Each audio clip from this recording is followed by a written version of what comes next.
Frost Shaman is incredible, but nobody knows about it. Featuring massive AoE that provides both crowd control and high damage, this build is capable of taking you from level 1 all the way into the endgame, and then some. A large inspiration for this build was the lack of Shaman builds found anywhere.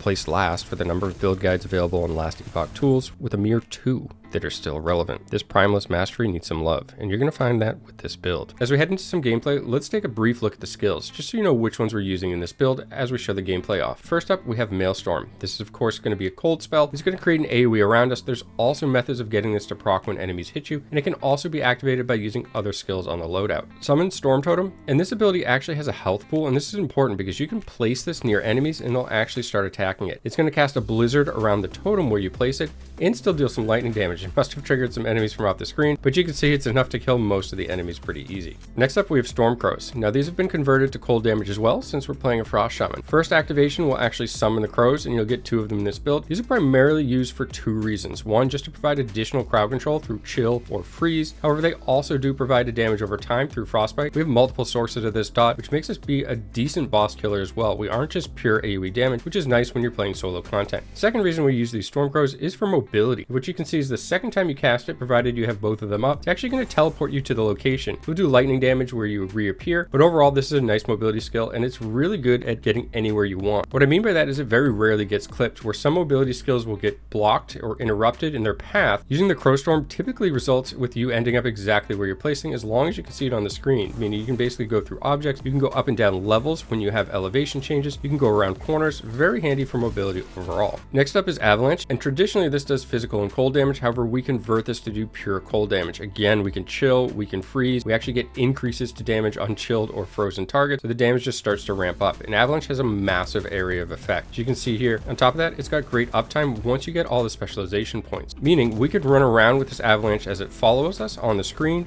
and essentially recast it as it runs out. So we can have 100% uptime on this ability, meaning that we're just always dealing large damage, and the mana pool of our character is always regenerating, allowing us to do this. Finally, we have Warcry, and at first glance this might seem out of place, but Warcry as well can be converted to cold, and what's even better than that is you can actually get damage amplifiers through the talent tree here that allow you to do more damage when using Warcry, and it can proc Maelstorm. So overall this fits into the build very nicely. So let's go ahead and take a look at the build in action, and I'm going to ignore the objective here. And you may have noticed while we were presenting the skills, but there's no actually direct damaging attack, so I'm going to rather group up a bunch of enemies as possible, and this is just the Maelstorm here. See, I'm just running through enemies, allowing it to kill them. Once that wears off, I'm going to show off the Storm Totem. Now I'm going to go ahead and drop that, and it's going to cast its blizzard and deal large damage. Now I do have a Maelstorm still procced on my character, but I didn't actually cast that myself. Here we have the Avalanche, and the Avalanche does heavy damage, and this will follow our character around. This does a lot of damage. If you need more damage than that on a target, you could always use a different ability as well, but you can see I have no trouble taking down these enemies. The Storm Crows themselves are a little bit squishy, and that's to be expected because we just don't have enough gear and equipment affixes in order to buff everything that we're using in this build. However, as mentioned before, the Storm Crows are really there just to provide some crowd control. We're not super concerned about the actual damage they deal, and on top of that we get some mobility. This is going to allow us to get more mobs, more enemies, and faster experience. If anything's lagging behind or range, you can always drop a Storm Totem like that. If you get really dense packs or just high health enemies, you can cast your Warcry. That's going to provide a substantial buff, and it's going to automatically freeze the enemies around you.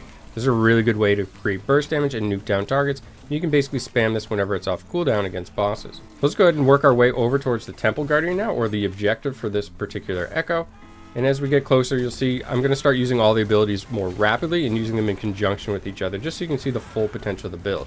Now, we're not directly attacking anything with, say, our weapon, which is actually part of the reason why we use a wand or scepter and then pair it with a shield, just for some added survivability and better damage output through spells. We finally arrived at the Guardian here, so let's go ahead and see how fast we can take it out. We can go ahead and pop Warcry right away, and that's going to stun the boss or freeze it, and then we can go ahead and start nuking it with all these abilities. And you see the mana sustain really is not a problem with this build as you get some gear and begin the in-game process. In general, for the leveling process, we'll start taking offensive nodes, and we'll do this until we basically beat the campaign. At that point, starting the monoliths or the end game of last Epoch, we'll start speccing into more defensive traits to boost our health, even our mana regen, and just some added survivability. Throughout the campaign, it's typically not needed. While the information for various passive nodes about when and where to take all the points are available in the last Epoch tools link in in the video description. If you have any questions about why we choose certain talents over others, feel free to leave a question in the comment section. Be very thorough with your idols and make sure that you check them all over. When we're looking at these suffixes, that is the lower line on the items that you see here, such as fire resistance, fire resistance,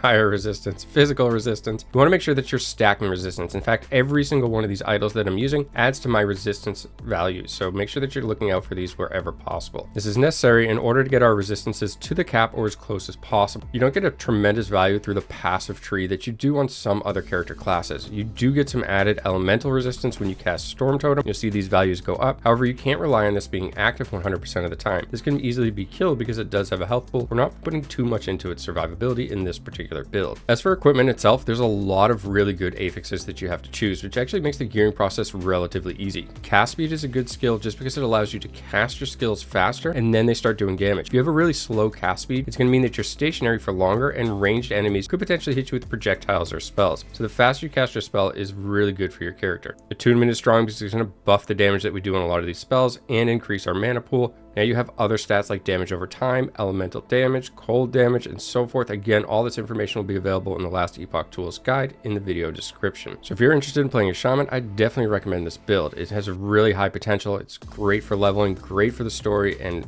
amazing once you begin the end game. As always, thanks for taking the time to watch, and have a great day.